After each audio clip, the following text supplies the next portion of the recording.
Hello guys. So today's video is all about the French and Indian War. Okay, so we had a little bit of Last of the Mohicans, a great movie that I would highly suggest about the relationship between um, Native Americans and the British and the French, and how it really shows a heartbreaking tale. Of course, there's the Hollywood aspect of it, but the negative impact that the colonization by the Europeans had on Native Americans. So for this video, instead of just doing a slideshow, figured I'd mix it up a little bit and use an old quiz to help us out. So we've already kind of looked over a little bit of where everybody settled. So when you look at that map on the right, you see the locations of the British colonies, the French colonies in this orangish color. We're going to ignore the Spanish for right now. And it said the French Indian War occurred over which region? So hopefully you're kind of thinking about that as we're going through things. The correct answer is going to be this orange area, the Ohio River Valley.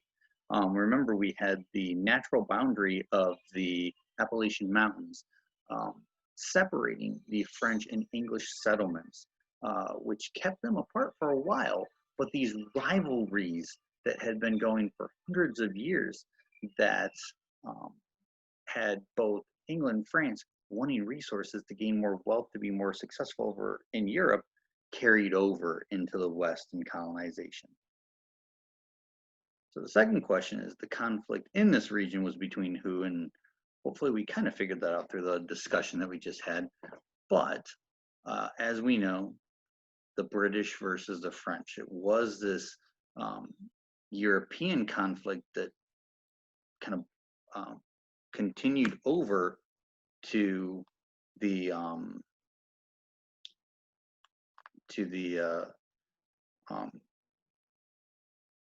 Western Hemisphere.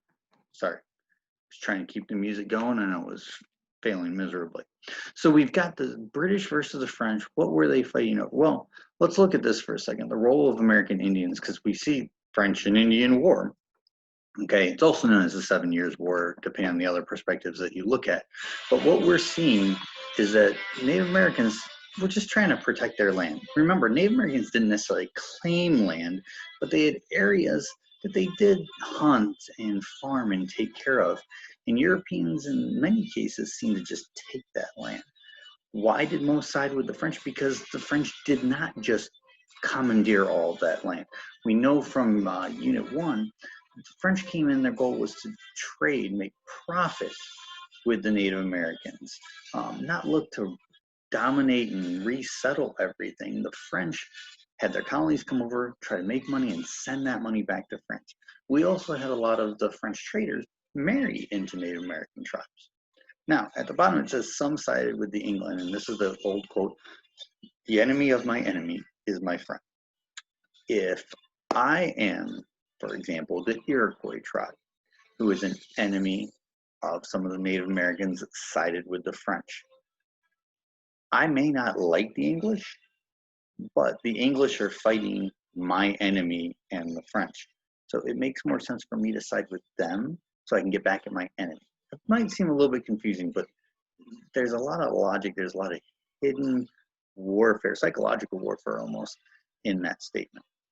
Now, the British started the French and Indian War, and we're curious as to why. Was it because they wanted to remove all American Indians? They wanted access to the fur trade? They wanted to build a railroad across the Ohio River Valley? Or President Trump asked them to? I doubt it's the last one. So as we know, it was all about the fur. It was this resource, just like we talked about. You wanted to get items that you could not get in Europe that could make a benefit for your country. And France had had kind of a monopoly in that, as in where the British settled, they had access to fur, but nothing like how the French had. So this was an opportunity to gain access to the fur trade, but to also expand their colonies west and gain more agricultural land.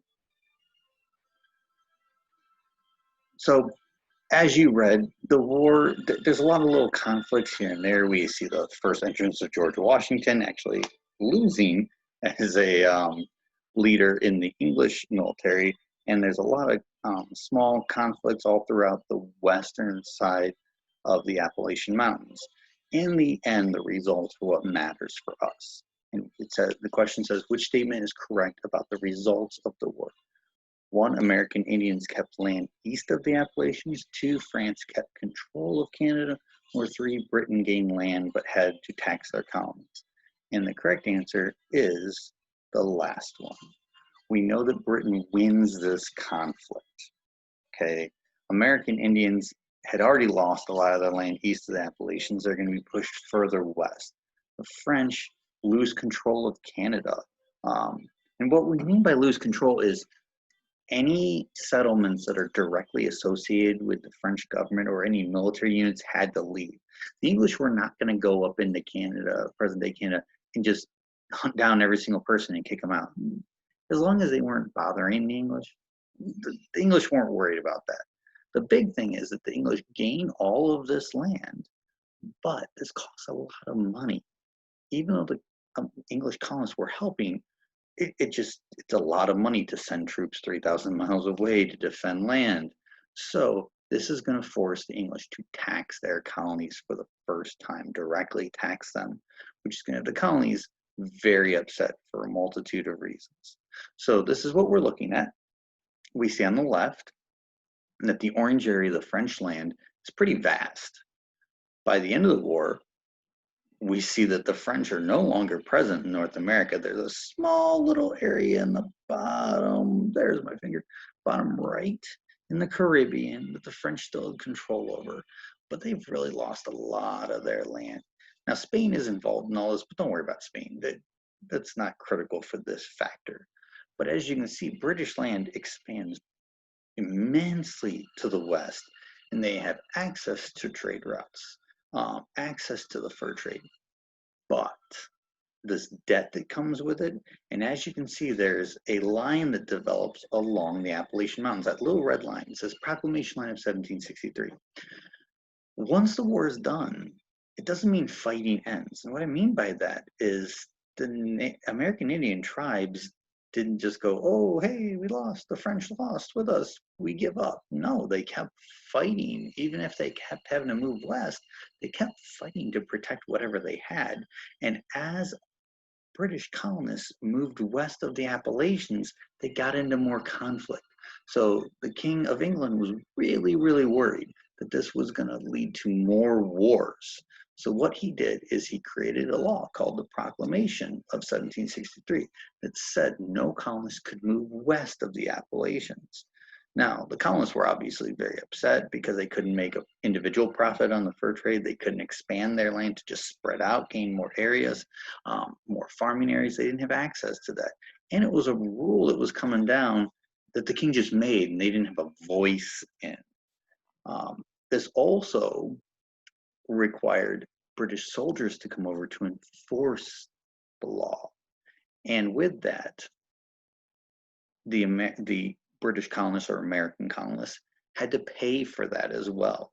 So with all this great success, there's going to be a lot of distractions right there at the end and confusing statements by the British government that you would think as a British colonist, you'd be like, yay, this is successful. We got an enemy out of the area. We moved Native Americans further west.